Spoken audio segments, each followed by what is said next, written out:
Bismillahirrahmanirrahim. Assalamualaikum warahmatullahi wabarakatuh. Salam sejahtera untuk kita semua. Pertama-tama kami mengucapkan terima kasih kepada Ibu Ana Nur Hasana MPD selaku dosen pengampu mata kuliah pembelajaran terpadu. Sebelumnya izin memperkenalkan diri, kami dari kelompok 2 yang beranggotakan saya Valiasmi selaku moderator. Selanjutnya ada Kita Putri Dewi, ada Nur Lela, dan yang terakhir ada Sri Inggit Rahayu. Kami akan mempresentasikan hasil diskusi kami yang berjudul Pengembangan RPP Terpadu Model Connected, Nested, dan Sequenced. Baik, selanjutnya adalah pemaparan materi. Materi yang pertama akan disampaikan oleh saya.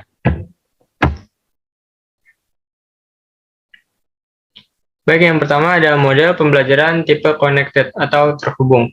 Menurut Hadi Subroto dalam Trianto 2010 mengungkapkan bahwa pembelajaran tipe connected adalah pembelajaran yang dilakukan dengan mengkaitkan satu pokok bahasan dengan pokok bahasan berikutnya, mengkaitkan satu konsep dengan konsep yang lain, mengkaitkan suatu keterampilan dengan keterampilan yang lain, dan dapat juga mengkaitkan pekerjaan hari itu dengan hari yang lain atau hari berikutnya dalam suatu bidang studi. Baik, selanjutnya ada tujuan pembelajaran terpadu model connected. Yang pertama yaitu bertujuan agar siswa memperoleh gambaran secara menyeluruh tentang suatu konsep, sehingga transfer pengetahuan akan sangat mudah karena konsep-konsep pokok dikembangkan secara terus-menerus. Selanjutnya yang kedua yaitu bertujuan agar siswa mampu menuangkan ide-ide, gagasan, dan keterampilannya sehingga sangat dimungkinkan antar tema, materi, bab, maupun keterampilan dapat saling terpadu menjadi satu kesatuan pahaman yang utuh.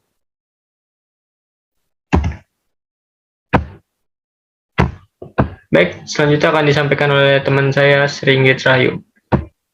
Baik, selanjutnya ada karakteristik model pembelajaran tipe connected. Yang pertama ada jaringan indikator sesuai dengan pembelajaran terpadu tipe connected.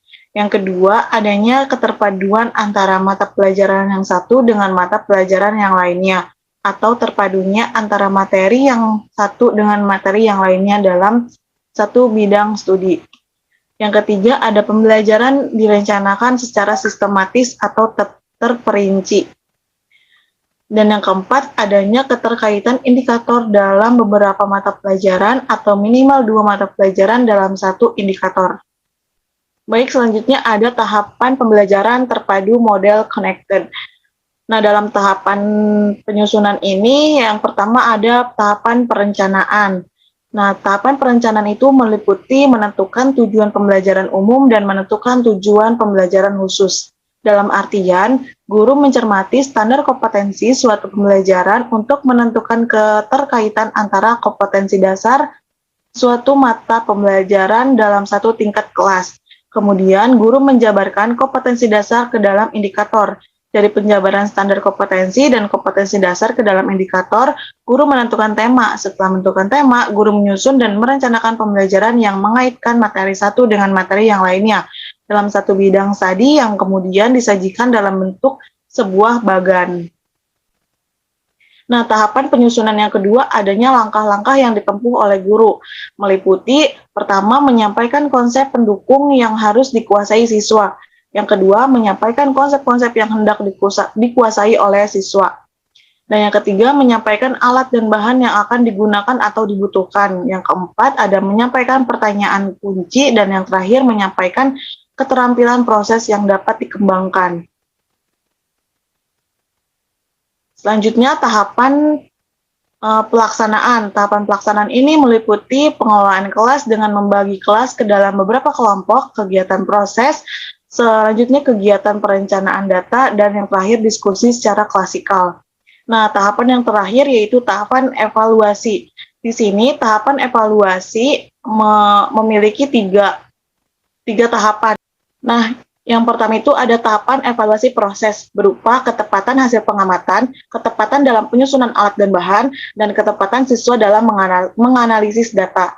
Nah, yang kedua ada tahapan evaluasi produk, yang mana penugasan siswa terhadap konsep-konsep atau materi sesuai dengan tujuan pembelajaran khusus yang telah diterapkan. Nah, yang ketiga ada tahapan evaluasi psikomotor, di mana kemampuan penugasan siswa terhadap penggunaan alat ukur. Baik, selanjutnya akan dipaparkan oleh teman saya, Akita.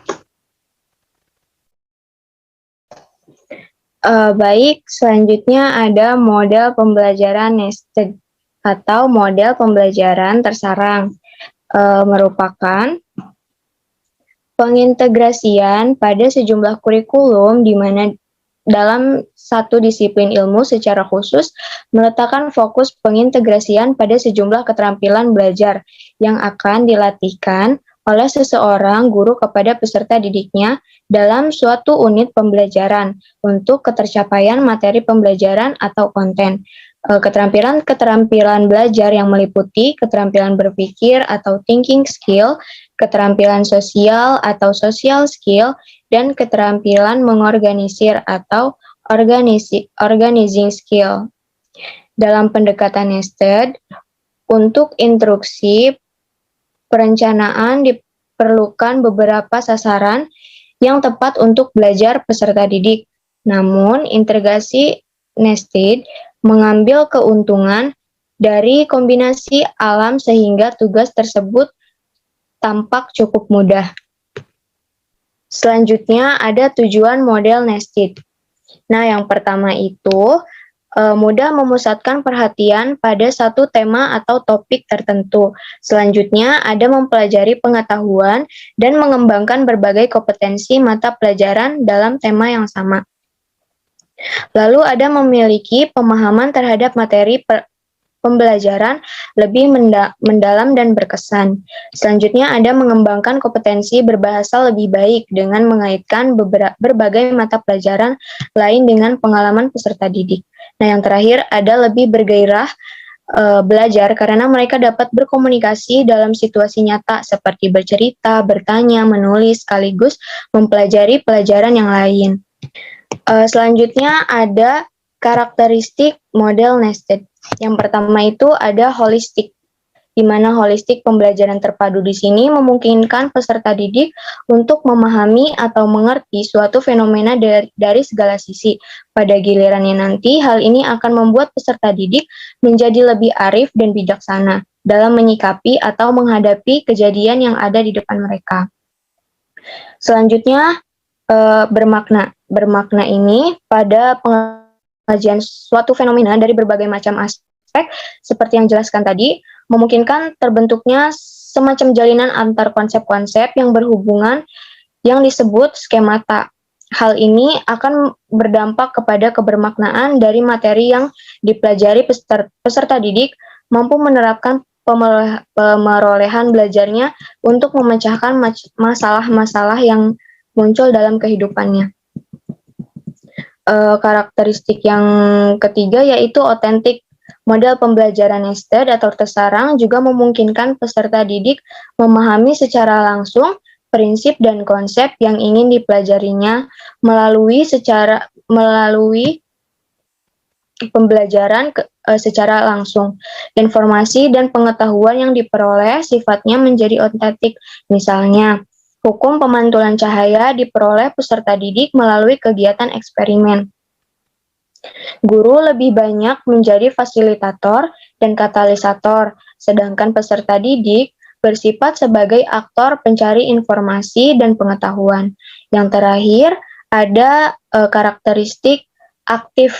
Dalam pembelajaran terpadu, menekankan keaktifan peserta didik dan dalam pembelajaran baik secara fisik, mental, intelektual, maupun emosional, guna tercapainya hasil belajar yang optimal dengan mempertimbangkan hasrat, minat, dan kemampuan peserta didik sehingga mereka termotivasi untuk terus-menerus belajar. Nah, di sini ada tahapan penyusunan model nested. Yang pertama itu ada tahapan perencanaan, di mana pada tahapan ini menentukan jenis mata pelajaran dan jenis keterampilan yang dipadukan. Selanjutnya memilih kajian materi, standar kompetensi, kompetensi dasar, dan indikator. Lalu menentukan sub keterampilan yang dipadukan. Selanjutnya ada merumuskan tujuan pembelajaran khusus atau indikator. Lalu ada menentukan langkah-langkah pembelajaran. Nah, tahapan selanjutnya yaitu tahapan pelaksanaan, di mana guru hendaknya tidak menjadi single aktor yang mendominasi dalam kegiatan pembelajaran. Lalu pemberian tanggung jawab individu dan kelompok harus jelas, dan guru perlu akomodatif terhadap ide-ide. Tahapan yang terakhir ada tahapan evaluasi, di mana pada tahapan ini memberikan kesempatan kepada peserta didik untuk melakukan evaluasi diri di samping bentuk evaluasi lainnya. Lalu ada guru perlu mengajak para peserta didik untuk mengevaluasi perolehan belajar yang telah dicapai berdasarkan kriteria keberhasilan pencapaian tujuan yang akan dicapai. Selanjutnya akan dipaparkan oleh rekan saya Nurul Lela. Selanjutnya pembelajaran terpadu model Sequenced. Model Sequenced merupakan model pemaduan topik antar mata pelajaran yang berbeda paralel. Isi cerita dalam roman sejarah, misalnya topik pembahasannya secara paralel atau jam yang sama dapat dipadukan dengan ihwal sejarah perjuangan bangsa, karakter kehidupan masyarakat pada periode tertentu, maupun topik yang menyangkut perubahan makna kata. Topik-topik tersebut dapat dipadukan pembelajarannya pada alokasi jam yang sama. Selanjutnya, karakter pembelajaran terpadu model Sequenced. Yang pertama, ada tipe pembelajaran antar bidang studi. Fogarty menjelaskan bahwa pembelajaran terpadu tipe Sequenced menggambarkan dua bidang disiplin yang mudah saling terkait. Tipe pembelajaran Sequenced mengaitkan atau menggabungkan dua bidang studi sehingga dikatakan sebagai tipe pembelajaran antar bidang studi. Yang kedua, ada topik atau unit pada suatu bidang disusun dan diurutkan bertepatan dengan unit studi lain.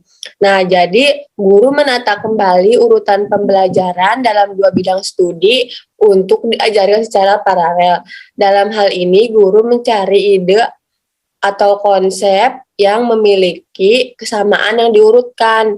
Yang ketiga, ada ide atau konsep yang sama pada suatu bidang studi diajarkan juga pada bidang studi lain.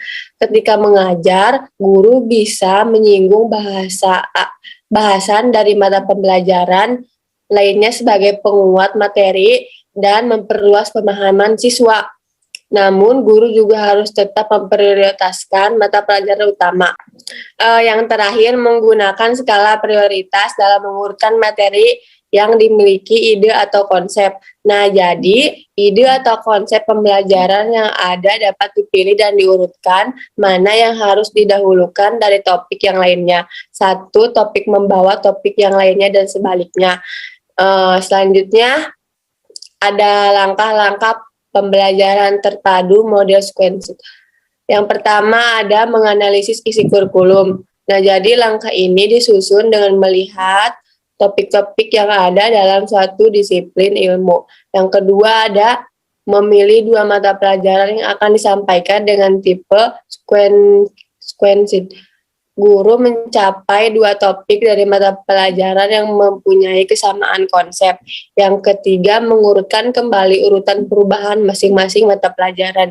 Jadi, guru mengurutkan topik-topik yang mempunyai kesamaan konsep yang diajarkan dalam periode waktu yang sejajar.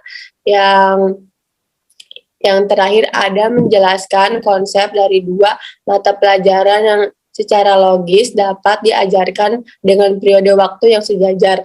Jadi setelah membuat pemetaan konsep materi yang bisa diajarkan secara berurutan, guru perlu mendesain konsep pembelajaran secara logis dan memungkinkan materi diajarkan dengan periode waktu yang sejajar.